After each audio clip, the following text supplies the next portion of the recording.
Love heals, love wins. Defeat death, defeat sin. Love heals, love wins. Defeat death, Jesus Christ defeated sin. Your grace is amazing. Thank you for never changing. You see me at my worst and you stay the same. Even when I fall, you hold my hand.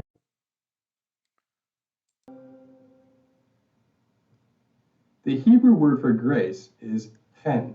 It is composed of the Hebrew letters chet, pictured by a fence, meaning private, to separate from outside, and nun, pictured by a seed of life or later of fish, meaning activity, life, continue, or air.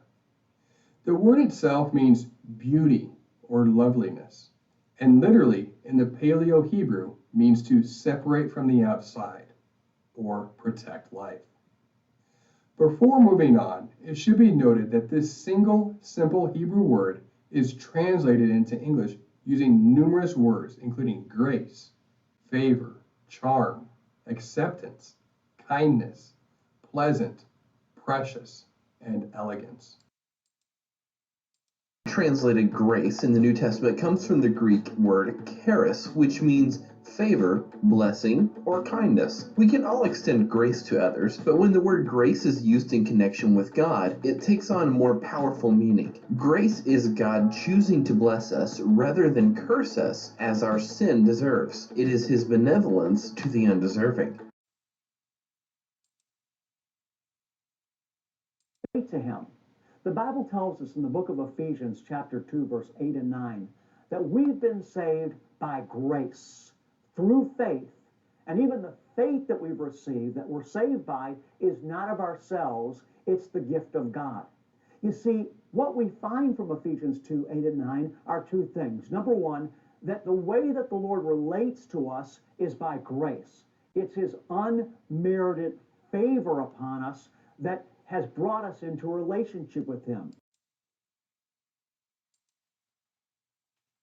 Second thing we see is that we are saved by grace.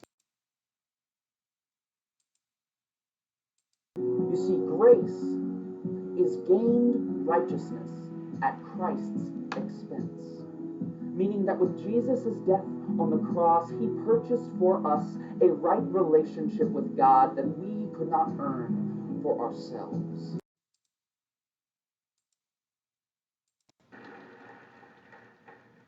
Grace is the power not to have to live in sin. Welcome, welcome, welcome to Rightly Dividing the Word. And as you can gather, the topic is God's grace versus grace. So, once again, we're going to go theology versus the Word. And so, with all those things that you saw before, all the other excerpts, the overwhelming theme for the theological meaning of grace is God's unmerited favor. And that is true. Grace is God's unmerited favor. But the question is, can we be more precise? And so I say yes.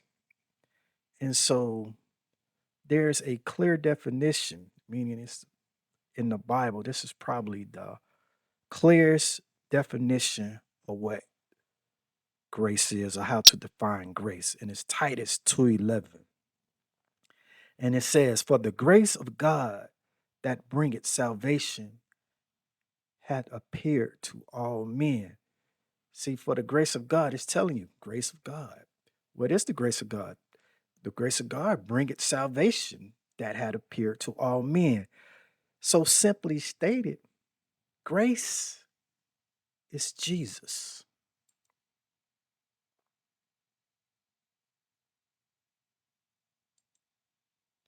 So now that we know in the purest form that grace is Jesus, then let's see what else grace is. So Titus 2:12, the following verse, it states that Jesus teaching us that denying ungodliness and worldly lust, we shall live soberly, righteously, and godly in this present world. So grace doesn't give us permission to sin. Grace teaches us not to sin. Only by your grace. Never thought I'd last this long or be half this strong or I'd come so far, I'd even have this song, but I'm here. And I know it's only by your grace. Never thought I'd take the vow to be named your child or I'd walk this out enough to make you proud, but I'm here. Yeah. No, it's only by your grace.